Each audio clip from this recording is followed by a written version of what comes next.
What's up YouTube, this is Santos representing Neo Overlay Network, and I'm back after a long wait of banlist season. I'm back to show you guys and gals another deck profile, and this time it's going to be Nekroz.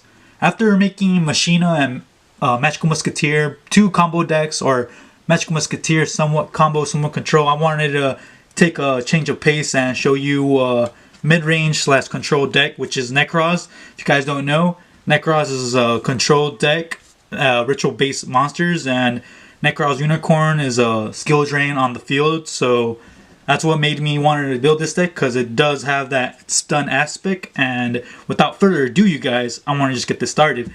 So for the first off, I'm just going to show you is your ace, your bread and butter, your number one ritual monster, which is Nekroz Unicorn, because his effect is you can only ritual summon him using a Nekroz spell, ritual spell to bring him out, and his effect is he's a face-up skill drain. So when he's face-up on the field, he pretty much negates all effect monsters, all effect monsters that are special summoned from the extra deck. So normal summon or effect monsters, their effect still goes, but that's fine because this deck is a 15 card going first deck, because I felt that Nekroz Unicorn, being able to bring this guy out, and you'll see what things I added into this deck, because it is a cookie cutter deck profile, because Nekroz is really consistent as it is being pure. And I wanted to do Dogmatica Nekroz when it came out, when I started building Nekroz a year ago, but all the Dogmatica cards are really expensive because the Rise of the Duelist is just gold, and unfortunately I couldn't do it. But I felt Nekroz in itself, in its pure state, is fine, but there's no such thing as pure anymore. But his effect is, his first effect is that, when he's ritual summon, or just when he's out there on the field, he negates effects from face-up extra deck monsters. But his other effect is that you could discard him, if when he's in your hand, you could discard him to retrieve one of your Nekroz cards that is in the graveyard. So he's pretty good in that aspect, and you really do need him at 3. And for the next 3 monsters that I run, pretty much your other key card, your searcher, is your Nekroz Broniac. It's really crazy how Nekroz is able to search anything you need at the moment, because Broniac's effect is that you could discard him to search a ritual monster, and from there you will pretty much bring out your Nekroz of Clausoles. But his effect, he's a level 6, and he can't be only ritual summon. You can't use himself to ritual summon. You gotta use, pretty much you will use your Talismandra in your deck to bring him out. But you could he's just here because he's really good, because he could target up to 2 monsters. When he's in the face-up field, he could target 2 extra deck monsters and return them back to the extra deck, which is pretty good. But the thing is that I'm going first. This effect doesn't really come out going first. And if I was making it going second, when I was thinking about making this deck, I was thinking about making it second, but it wasn't as strong as I thought it was going to be. So I decided to make it going first. And you're able to pretty much bring out him, Unicorn, and Vanity's Ruler if everything is well in a 3-card combo, which I'm going to get into later. And he's just here because you could just discard him, bring out your other monster, which is Clausius. 2 Clausius in this deck, because 3 is Cloggy, because you will search this guy. This guy lets you discard himself to search a ritual spell. And that ritual spell that you'll sometimes, or most likely will, if you don't have Kaleidoscope, you will get the other one, I think Psycho or something. And the other one lets you ritual spell, special summon ritual monster from the graveyard, and you'll pretty much always search it. And that's funny because you're always able to search anything. That's very consistent in the search power, which was crazy when I was playing online and playing with other people. I was surprised myself that it's able to search anything you really need, and it's pretty consistent, like I'm saying. And his other effect is that when he's on the field, he could make one monster, a special summon monster, from your opponent's side of the field, or just target one face-up monster in your opponent's field and be able to make his attack go 0 the thing is with that is that I hardly bring them out because the win condition on the deck is like bringing out Vanity's Ruler plus Unicorn and have something set, and you're pretty much able to control. And when you do that, you do go combo in your first turn, and people aren't expecting Nekroz to go combo, and that's when you take people by surprise and sometimes win. But the thing is with Nekroz, when you're going against other better control decks, is that's when you start losing, or you just they outgrind you, because Nekroz against any other control deck is not really strong. And you'll see next off, because the thing is, like, Nekroz Trishula, you can ritual summon him without using like himself. You can't level 9. You gotta pretty much will bring him out using Talismandra and Candle. But when he's spiritual summon, you could target exactly 3 cards, one from the graveyard, one from the field, and one from the your opponent's hand, and banish it. And his other effect is that when your opponent targets your Nekroz monster you control, you could quick effect discard this card and negate the activation. So having 2 of him is really good, because he helps you from getting, when your opponent activates something that targets your Nekroz monsters, he pretty much, seeing him in your hand prevents you, or, helps you out, because when your opponent targets your Nekroz monster, he just negates it by discarding it, which is really good. Being able to see him in your hand, and like I said, search power is really good in this deck. You're able to search him if you really need it, because there's a lot of ways you could just search him with preparation rites, any incantation monster, Broniac as effect to search him out. So I mean, it's just really good in that aspect. And the sad part about him is that his effect of you could banish 3 cards, is that it has to be exactly 3 cards. So if your opponent doesn't have any cards in his hand or graveyard or field, that's when his effect doesn't go off, which is kind of sucks. But it is good, because I just really use his first effect of discarding it when your opponent targets your Nekroz monster, because I will have Nekroz Unicorn. And if you're able to bring out or have Gungnir in your hand, and I run 2 Gungnir because the same reason. Her effect is the same, similar to Trishula, but Gungnir's effect is that when your opponent, or when your Nekroz is going to be destroyed by battle or card effect, you could discard her to protect it. So being able to have her in your hand and being able to search it, having it in your hand facilitates protection to your Nekroz monsters, because if your opponent activates, I don't know, Dark Hole, Lightning Storm, Regeki, anything that pretty much tries to destroy your Nekroz monster, having her pretty much protects it. And then Trishula, same thing. He lets you Effect Veiler, I think is target, Infinite Impermanence, you name it. Anything that targets, he helps you out. And now for the last ritual or Nekroz monster is your Nekroz of Decisive Armor. With Gungnir, like I wanted to say too, you really don't really bring her out. You just want her to just protect your monsters. You just have her in your hand.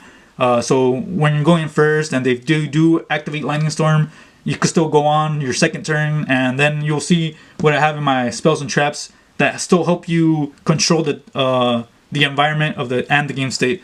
And here, Nekroz of Decisive Armor, he's just here because you could target one of your Nekroz monster and it gains 1,000 attack for the end of the phase. He's just here because sometimes all the Nekroz monsters that you can see, they're all not low level, but low attack. So the highest is Nekroz Trishula, which is 2,700. But the thing is, certain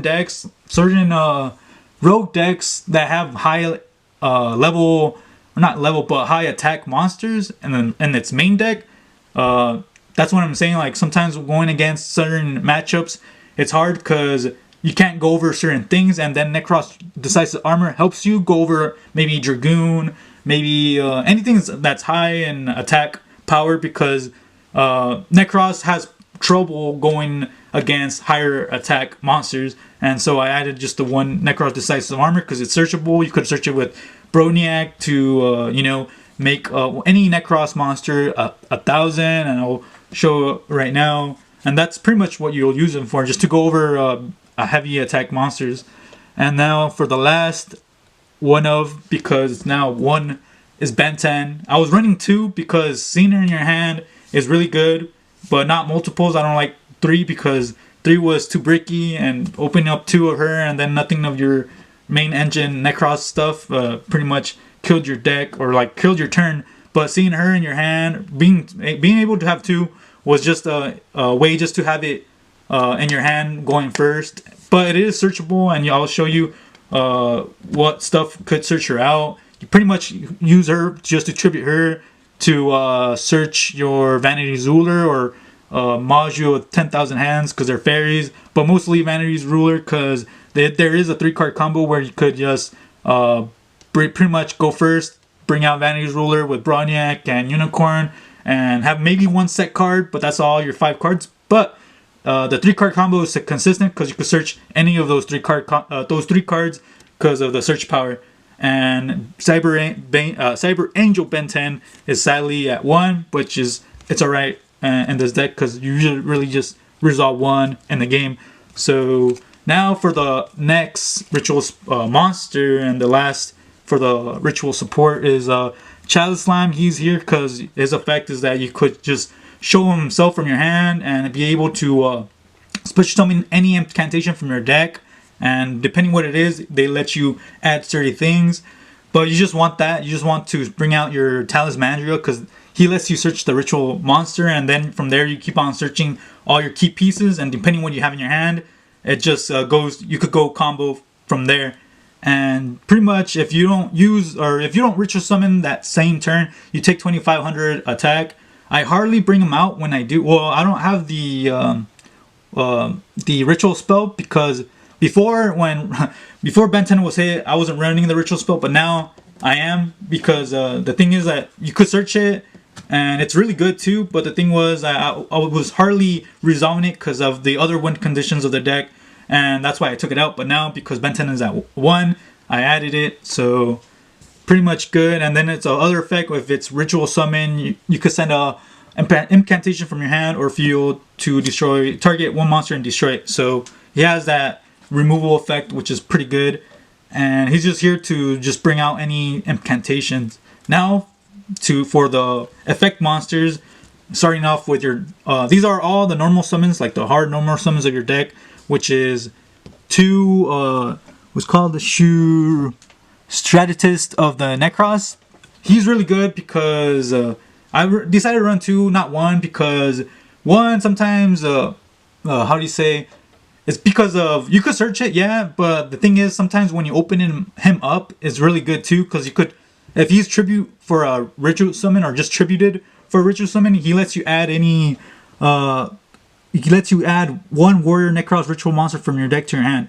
So being able to search, like I'm saying, and seeing him in the graveyard too, because there's a ritual spell that lets you tribute monsters from the graveyard, his effect still goes live, and being able to add 1 of your ritual monsters is really good, and that's why I kind of like that. And going back with the Indecisive Armor, when I was playing against Harpy Brigade, they brought out Sigmor, the Link monster, and then they brought out the Barrier Statue. So because you don't have that much normal summons in the deck, I just decided to add another one, because being able just to normal summon him and then search Nekroz Decisive Armor to just to go over the Barrier Statue is sometimes necessary, because other than that you can't, a special summon. And so, like I said, like Decisive Armor, being able just to make him gain 1,000 because he's only 300, just to go over sometimes the Barrier Statue is pretty fine, and that's what made me want to bump him up to 2, because you need more special normal summons, because the incantations are only, they don't have attack, they don't have attack, their attack is at 0, so you can't even go over Barrier Statue if you wanted to. So that's why I just added 2, because 3 is bricky and 2 is just fine. You can search it, and if you're open up with him, it's really good too. So I don't really mind it at 2. Now for the other ritual or monsters, or not monsters, but effect monster, is module of 10,000 hands. Like I said, when he's normal summon, he could search any, add 1 ritual monster or ritual spell from your deck to your hand. So I mean, the search power is crazy. He's a level 4, so you could just go into Unicorn. You have a lot of level 4s, and you'll see in the extra deck, because it is part of Extravagance build, and you will see what I decided to run.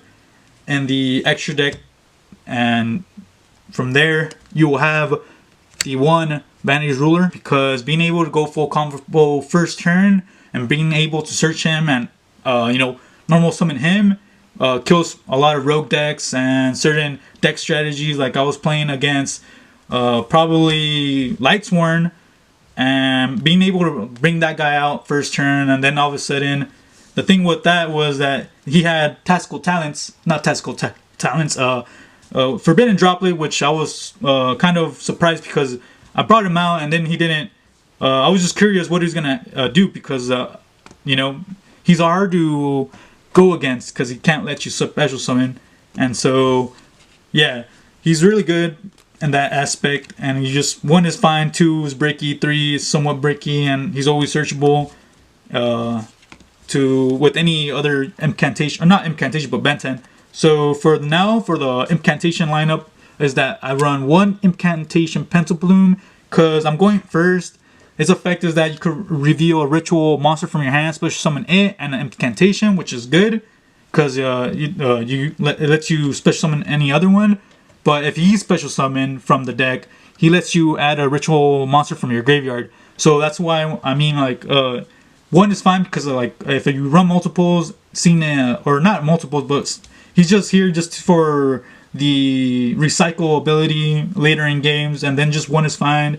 You could run 2 or 3, but he is a level 3, so that's why I didn't add in more. And then it's a 50 card deck. I didn't want to add more stuff neither, because it's already pretty hefty deck. So for the next lineup is 2 Candle. I feel this one's somewhat the best one in my deck because his effect is that you could reveal 1 ritual spell, special summon him, another incantation, and when he's special summoned from the deck, he lets you add a ritual spell, I believe, from the deck to your hand. So being able to add your ritual spells when you need it is really good. He is a level 4, so being able to add that ritual spell, then tribute him to bringing out your Nekroz Unicorn is still good too. And so for the last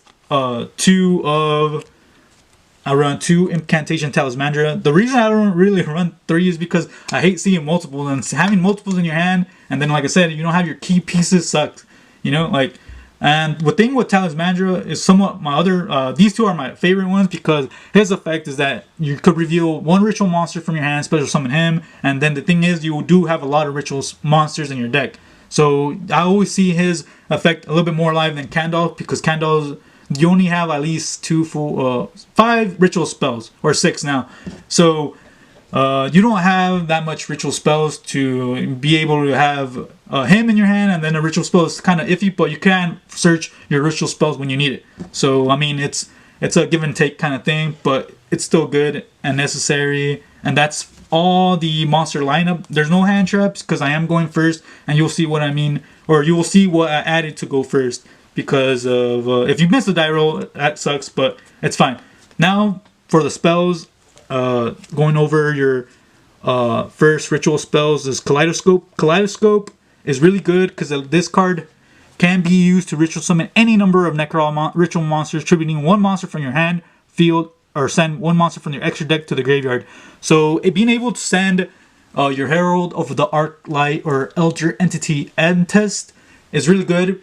You'll pretty much use this to send Herald the Arclight because you're going first. Her Elder Entest, when she's sent to the graveyard, you could pop a card. But the thing is, you're going first.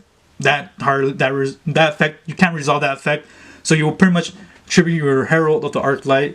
And then if you have no cards on the field, if you control no card or no monsters, you could banish this card, add one Nekroz monster from your graveyard, add 1 Nekroz spell from your deck to your hand. So being able to get your once if you don't have any monsters in your field, when I don't know something happens, like they do activate that Lightning Storm or Regeki, and you have no monsters, or they just went over your Nekroz monsters, being able to get any ritual spell back to your hand, and then being able to ritual summon from the graveyard is really good. So Nekroz Kaleidoscope at 2 is really good. 3 could get bricky, I feel. 2 is fine because it's searchable, and being able to see it in your hand is really great too, because that's the 3 card combo. A Kaleidoscope, I think a Candle and Unicorn is a 3-card combo that gets you Vanity Ruler, Unicorn, a Nekroz Unicorn, and Broniac on your field going first. And then, like I'm saying, if you're able to set certain things from on your spell and trap zone, makes it control. You're able to control the deck or the outcome of the game. And so for the next I run 2 Nekroz Cycle because it is another great ritual card, because this card can be used to ritual summon any Nekroz ritual monsters, trading monsters from your hand or field. Then ritual summon 1 Nekroz ritual monster from your hand or graveyard who level exactly equals to the level of those monsters. Then if you have no card or no monsters in your field, you could banish this with another Nekroz monster from your graveyard to add another ritual spell to your hand. So I mean, like I said, it's pretty much the same thing with Kaleidoscope. You're able to add your ritual spells when you don't have any monster, which is really good. And the thing is, the other reason I really like Nekroz Cycle is that you're able to, once you discard your Broniac, you still could ritual summon him back because of Nekroz Cycle, because it lets you tribute monsters from your hand and field to ritual summon any Nekroz from your hand or field. So being able to loop that is really good. And 2 is fine. And for the last I only run 1 Nekroz Mirror. When I was running 2, 3, it was really bricky. I didn't see and I'm going first, like I'm saying. I don't have that much monsters in the graveyard to begin with going first, and seeing it didn't really facilitate me or didn't benefit me at all. So I was just 1 is good enough, because you're, like I said, you're able to search it, and when you need it, you search it, and then you'll be able to use it. Same thing with Kaleidoscope or Cycle. Like I said, when you don't have no monsters, you can banish it, Cycle or Kaleidoscope from your graveyard, and a Nekroz monster to search anything you need.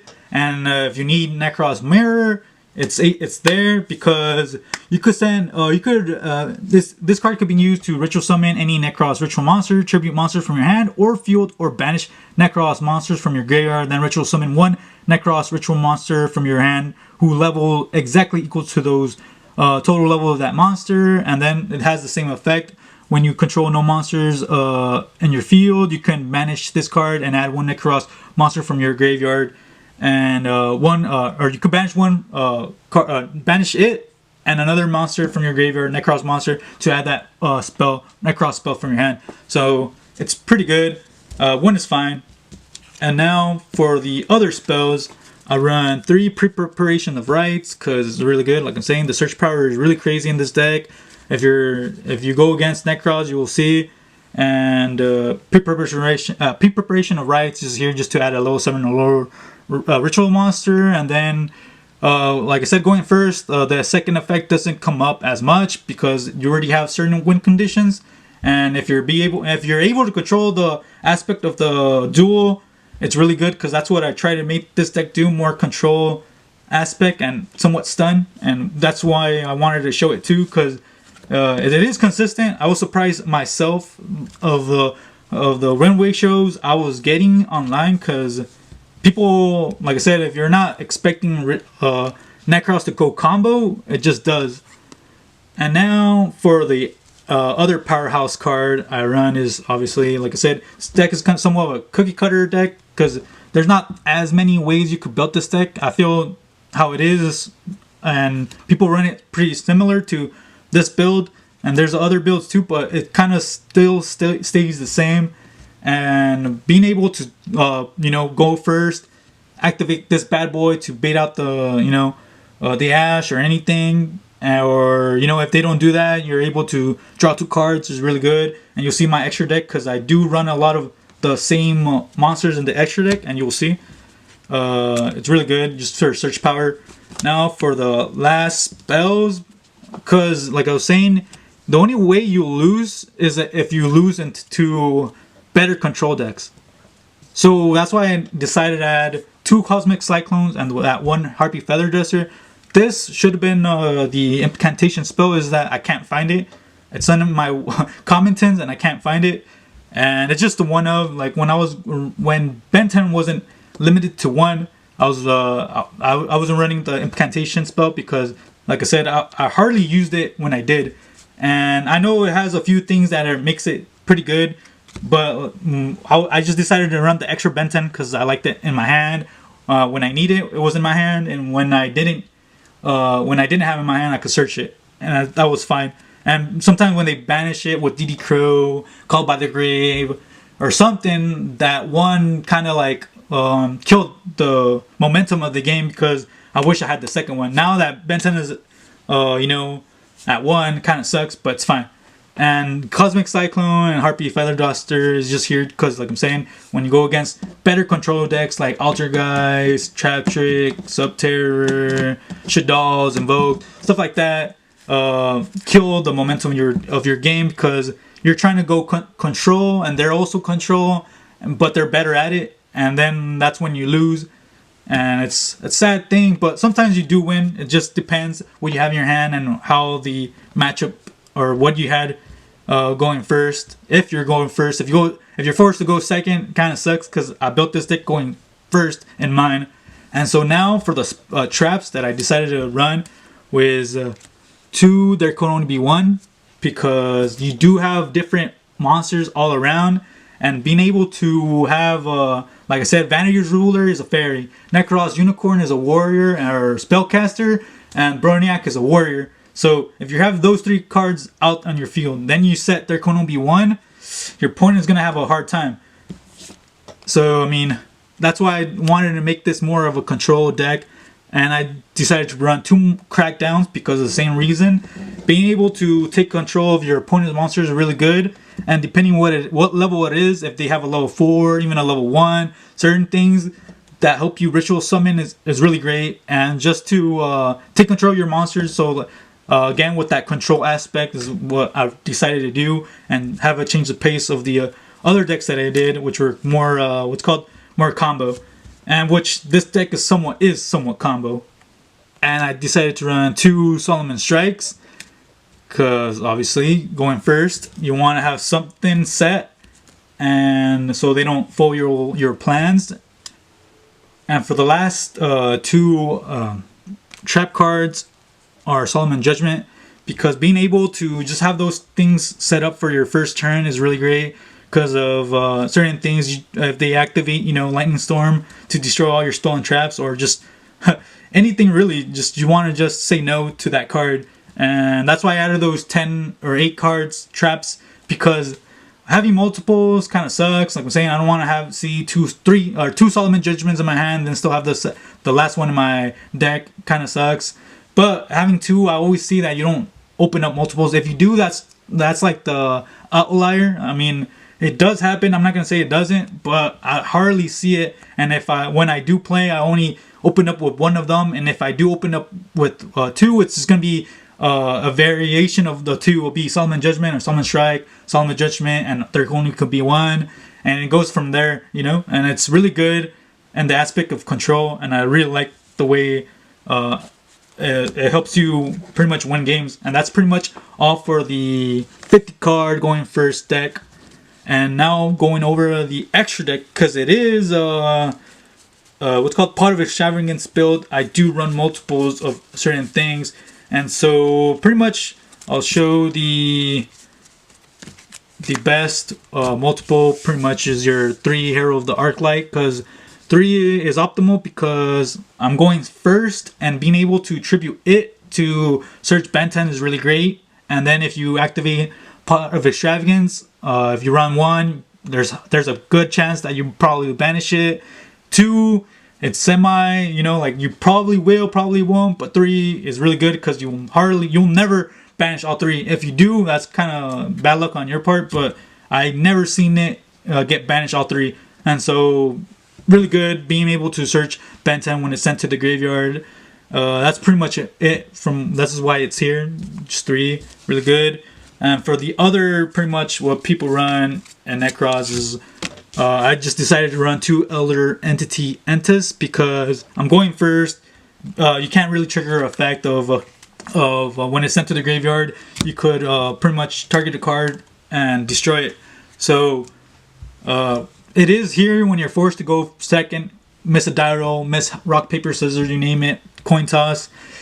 It just lets you, you know, if you see something problematic and you're on your opponent's field, you're able to destroy whatever you need, whatever pretty much yeah, like whatever you need. If it's a face up field spell or a monster or a continuous spell, you know, being able to destroy it just by sending that card to the graveyard is really good.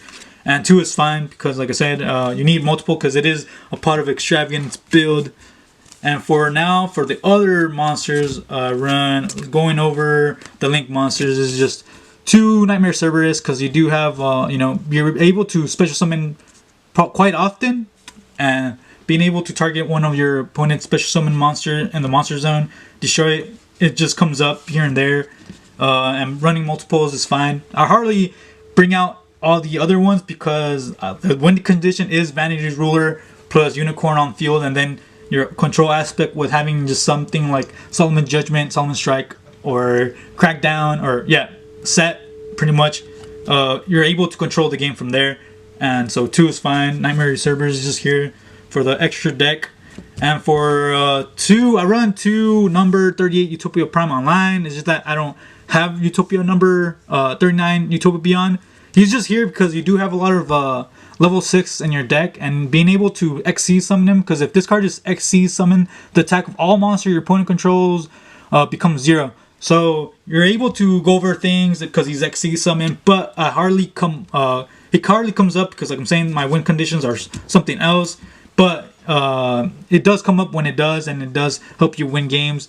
This should have been the second one. It could be 2 Nightmare Phoenix, but I'd rather just have 2 Utopia Beyond because I run something else that I say is a little bit better than Nightmare Phoenix. But I understand that Nightmare Phoenix, when it's co-linked, you could draw and do its thing, and when it's co-linked, it can't be destroyed. Like, I understand that, man. It's still good. I get it. And for the next 2 of I run is 2 Abyss Dweller, because you do have a lot of level 4s, and if you know what you're going against, and being able to set this up is really good. And like I said, just multiples because of Pot of Extravagance. 2 Tornado Dragon, because, you know, back row decks, like I'm saying, and being able to just have something of on your field to just you know, disrupt your opponent's turn is cool. So 2 Tornado Dragons fine. And for I guess the last 2 of is number 101 Silent Honor Arc. The reason I decided to run this guy is because what was it? Megaclops, the Link monster that sometimes Zodiac brings out, he's unaffected by other card effects except XCs.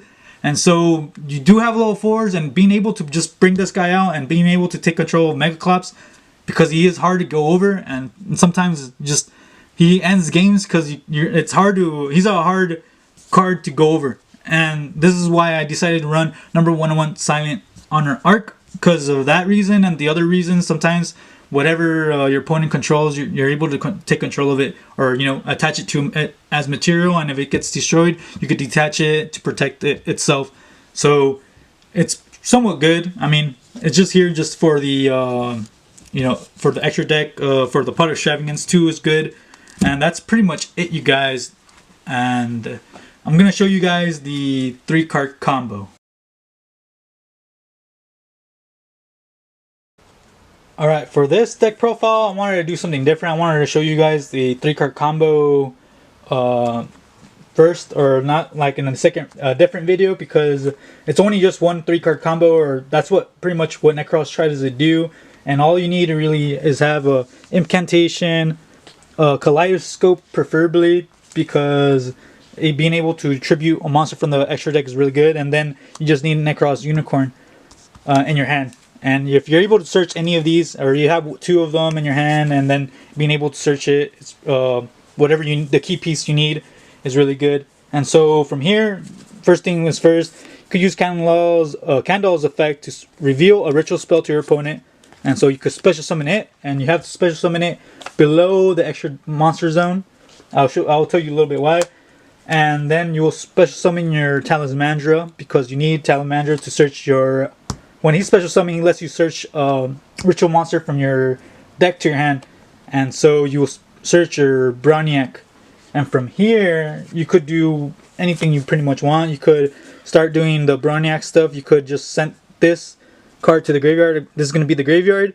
send it to the graveyard to search Nekroz monster, ritual monster, or monster, and so you will pretty much search your Clausius, and then same thing, you could discard your Clausius to search a ritual spell, and then you will search a Nekroz cycle, and then from here you could activate your Kaleidoscope to tribute a monster from the from your extra deck, and this time you will tribute your Herald of Arclight to bring out your Unicorn, and that's why I decided to put these two here, because you don't want to you special summon it at this side or any other side, because it kind of messes up the zones. So since Herald of Arclight was tributed, you could search a ritual monster, and you will pretty much search your Ben 10. And since you have Ben 10 and Nekroz Cycle in your hand, you could use Nekroz Cycle. You activate it to tribute a monster from your hand. And you tribute Ben 10 to special summon a Nekroz monster from your graveyard. And so from here, you'll bring out your Nekroz Broniac. And since Ben 10 was tributed, you could search a fairy. And since now you have the requirements to normal summon, you could right away normal summon your first turn, tribute these two monsters, and then from here you could just bring out Vanity's Ruler in this corner. And that's why you needed to put them in these two zones, because if you had them any other way, it kind of sucks on the zoning. So that's why someone needed to put them those two, and that's pretty much it. Decided to do it a little different this time because it's only a 1-card or 3-card combo, and that's like pretty much what Nekroz tries to do. And there's not another combo in this deck. Pretty much you try to control and try to do this as fast as possible going first, so because skill drain and you can't summon monsters, or your opponent can't special summon monster, kind of screws people over because of that. And that's pretty much it. It's really consistent, you guys. It's a really fun deck. I was surprised myself seeing that Nekroz is consistent. It is somewhat slow, but you do win games. I saw that when I was playing online, the win ratio is pretty decent. I was rating like maybe 7 out of 10 because the way I being able just to bring this guy out, turbo this guy out. I always did that in pretty much every game. It was super easy just to bring this guy out. And that's it for the profile. If you guys like it, please like and subscribe. This is Santos representing Neo Overlay Network, signing out.